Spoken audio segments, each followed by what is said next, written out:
Everafter Falls, a new entry to the farming sim genre that boasts new and familiar features alike. From efficient and cosy farming to automated drones and a card-eating progression system, Everafter Falls has something to surprise players both well-versed and brand new to farming sims. I was lucky enough to receive a code for Everafter Falls on PC from Aquapara Games before release and played it alongside Get At It Gaming. Check out their review and podcast featuring me on their channel. Thank you, Aquapara Games.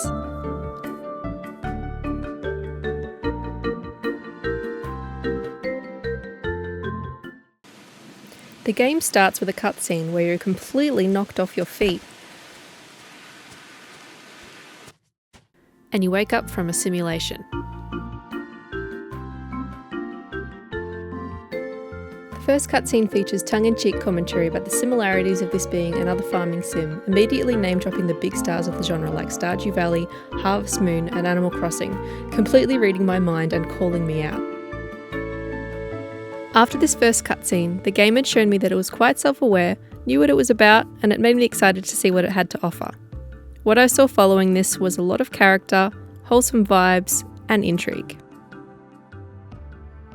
Many of the characters speak in such a way that makes their interactions and dialogue unique. Little Bok Choy following me around and helping me wherever I go was absolutely adorable, and as I had more community interactions, the goings on in Everafter Falls made me feel like things weren't quite as picture perfect as they seemed. In terms of first impressions, the game really had me wanting to find out more and get into the gameplay, experiencing the game for what it was. So without further ado, let's break it down.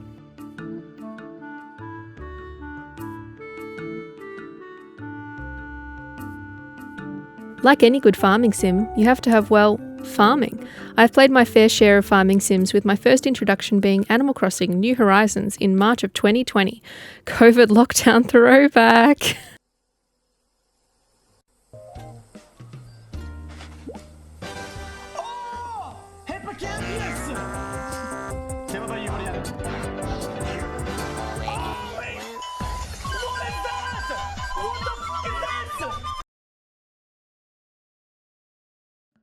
In Everafter Falls, we're introduced to the basic mechanics of how to use our items, given a set of tools, and shown how to get started on our farm, which leads us to how our pet helps us.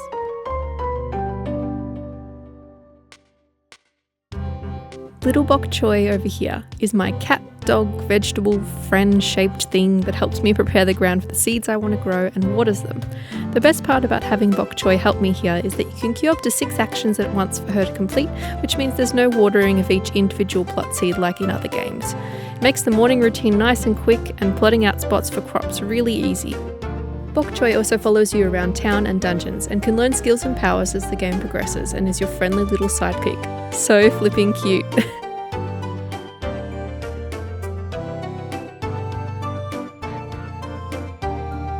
Fishing, a mini game that in quite a few sims can be quite challenging, and Everafter Falls is no different. It took me a few tries to get the hang of it, but it's basically a spinning wheel that you have to stop at the top to make the hook fall through the gaps to get a prize, with that being the fishy.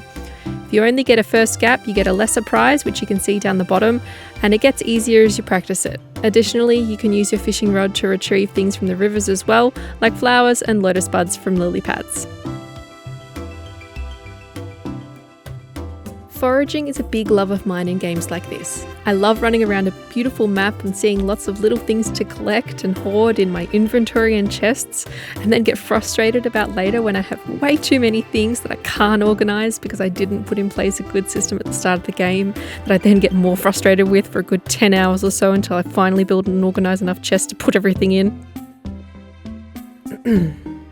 Nah, but for real, foraging is excellent in this game. You're foraging on the ground, in the bushes, on lily pads, on the beach, in the trees, in places I can't reach yet, and that pisses me off, but it makes me want to keep playing the game to get those ones, so I guess that's good game design. And listen to this. In Everafter Falls, the card-eating progression system has a function of strengthening you and your pet's health and stamina, as well as granting cool skills and spells. You get to see drones floating around the sections of the map, helping some of the characters with harvesting of crops, but in terms of accessing their help, you're going to have to grind those materials. Drones can be used in combat and for inventory storage in dungeons, so they're very useful, but expensive. And pixies? Well, pixies are something that I don't know a whole lot about, but they seem to have a place in the story and lore of Everafter Falls, as they are mentioned in certain areas that used to be sacred places for pixies. They supposedly help you harvest resources as well, so definitely something to look out for when you come across them.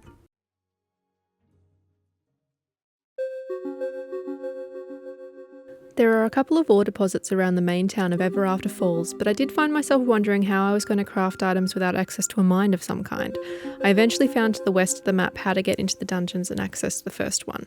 The dungeons are pretty straightforward, contain lots of ore, different types of enemies, traps, and sometimes even little trapped friends that can give you upgrades to your health, attack, or speed.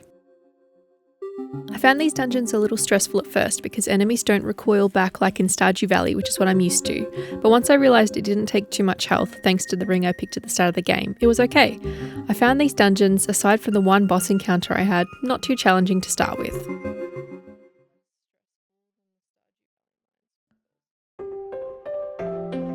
Everafter Falls has two main art styles that can be seen throughout the game. Pixel art in character portraits and simple cut-out designs on character models, and a similar style that is more static with some animations for the environments. The designs are cute, warm and friendly and make you feel at home in the town of Everafter Falls right away, the perfect cozy little corner. I particularly loved the character portraits and love that kind of art style. Some of the character designs like Ren have a really whimsical design that I love. Some are more simple, but they are still adorable and lovable. Personally, I would have enjoyed a few more options in my own customization for my character, and I feel like it didn't quite match the same kind of art style as the other characters, but still it was cute nonetheless. I got to be green, so big tick in my book. I really enjoy seeing pixel art, so I kind of wish there was more of it, but overall the graphics and animation were really solid.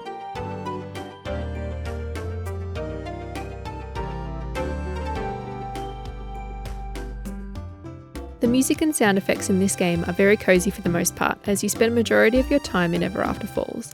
The dungeons have a track too,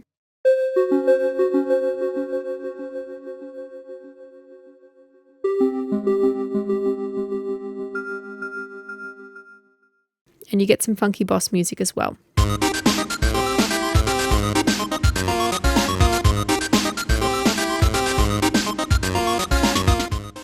I think for the most part, there was a good mix of music and ambience in this game, with the sound effects having a great quality to them as well.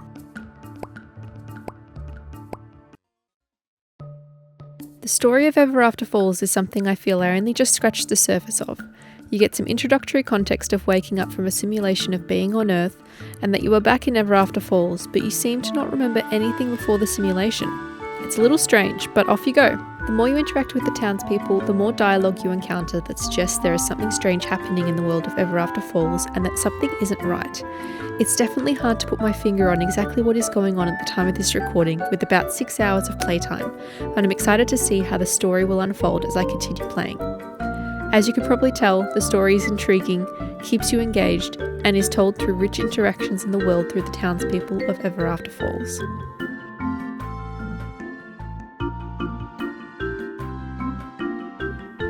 I found crafting to be really quite confusing, switching between lots of menus and struggling to find how to make what I needed to get from point A to point B.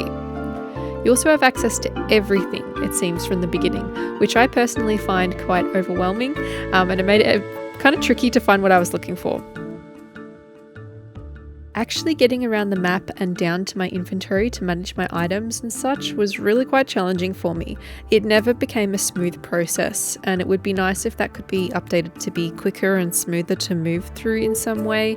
I don't know, I just found it quite hard to get down to that inventory section and manage it. And lastly, in summer at least, it seems there's only one track for music. I wouldn't say it was something I got sick of, but I did notice that there wasn't a lot of variety, that's all. I can't speak on the other seasons yet though. The music was nice, but more tracks would have been really awesome though.